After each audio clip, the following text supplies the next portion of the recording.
Well, when I got crowned last year in February, I mean, no one saw it coming, but we, immediately stepped into a lockdown, and everything that I planned for the entire year came crashing. I'm sure I'm not alone, but one thing that I've really learned during my entire journey is that it's brought a lot of humility into the entire process, and it showed me what this platform really is and what kind of work you can do, because I'm a 22-year-old and there was a lot of things that I planned but I never knew how to do it.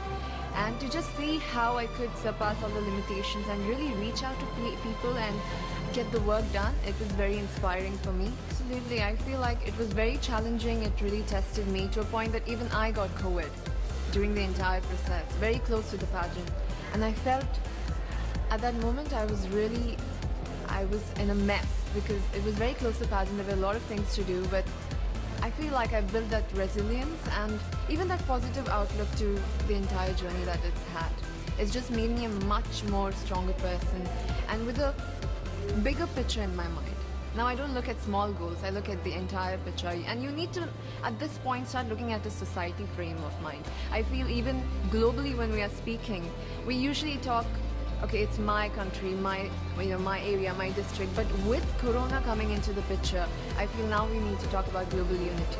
That's where it's pushing, and that's the direction of every dialogue that I can see. So I feel that's something that I learned during my process, and that's something I would want to translate into my work. I've seen a lot before coming here. Even when I talk about it, I get goosebumps, because I've seen mass cremation, I've seen people lying out of the hospitals, and it's a very difficult situation to be in and to just witness people suffer. But the source of strength that I have it comes to me from the people, because I've also witnessed the young people getting together and using social media like Instagram, Facebook to really reach out to each other and to help help each other with oxygen cylinders. First of all, I would be grateful to them for supporting me, especially during this time. It's very emotional, because when they're going through this crisis, they still made sure I got here.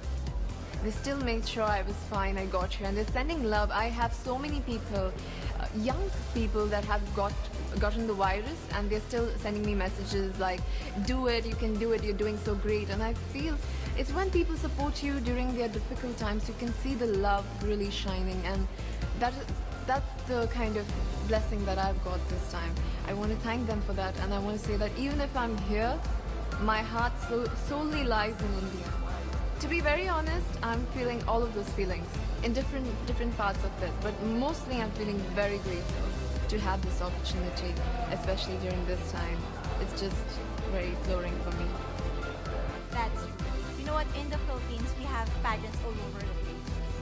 Yes, we have pageants in the barangay, in school, national, local. That's why we really love Miss Universe.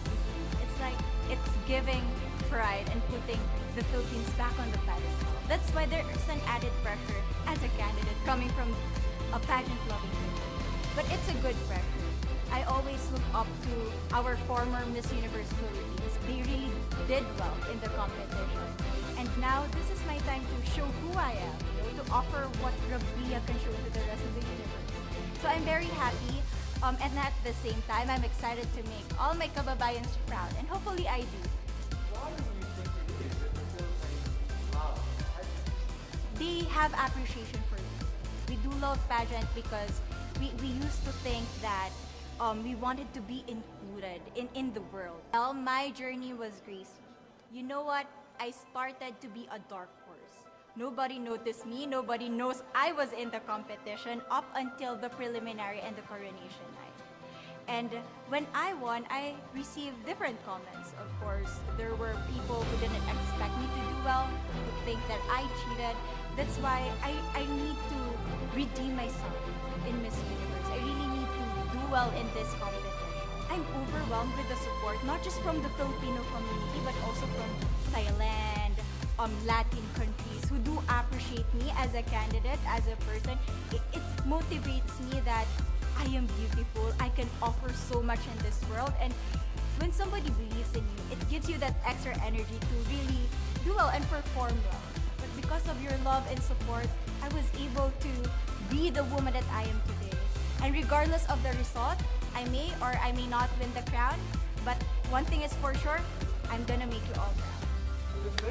Thank you. It feels amazing. I cannot believe that I'm here. You know, with the COVID situation, I'm so glad that we're all here and that there's so many girls that are able to be a part of this competition.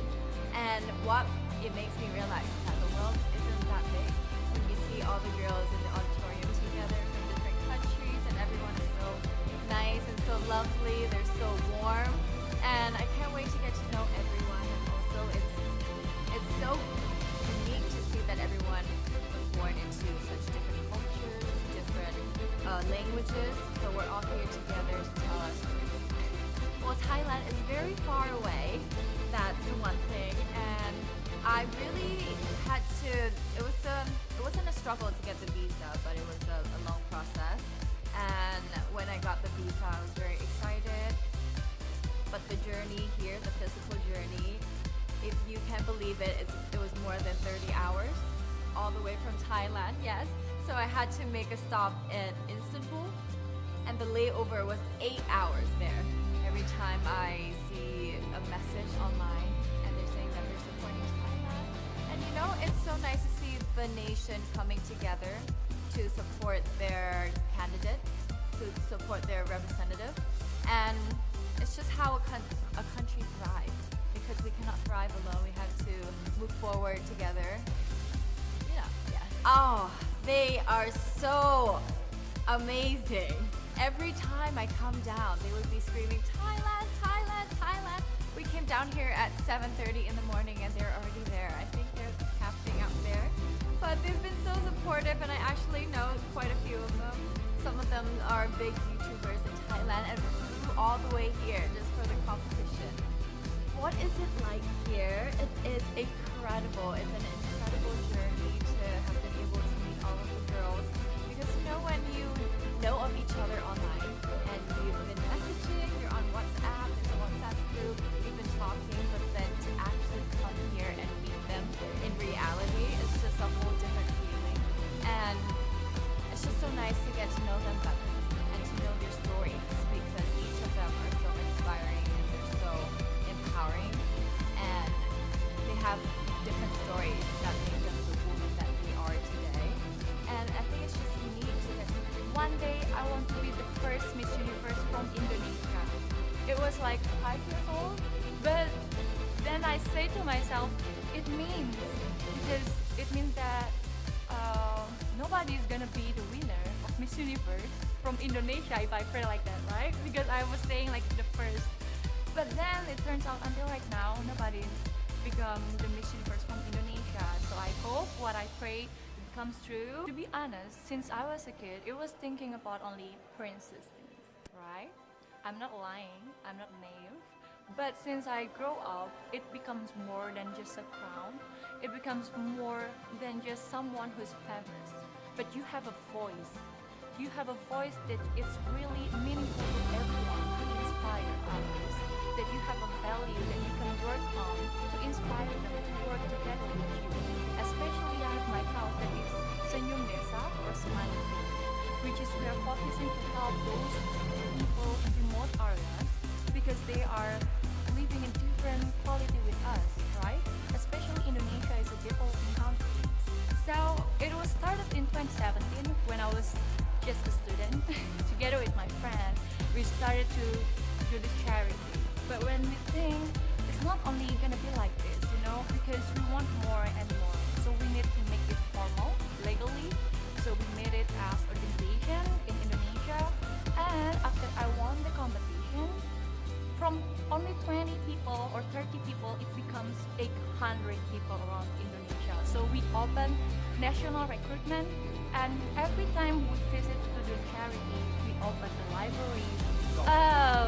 The fun moment, you know, I met amazing people more and more every day. I learned things that I never know. I even learned how to do my own hair.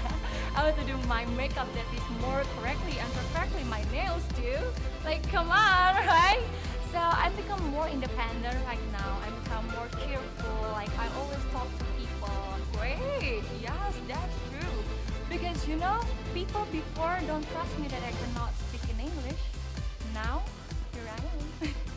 So nothing is impossible. That is also my hashtag that I always share since 2017. My first pageant in Indonesia for Go to Miss Universe when I was 19 years old. So this is my second.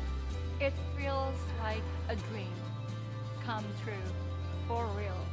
Because this is every woman's dreams in the world, you know, to represent their country, to meet all the beautiful ladies, to share their cause. Because they are not only a woman that is beautiful and pretty, tall, but they have the confidence, they have the cause to fight for and to work together with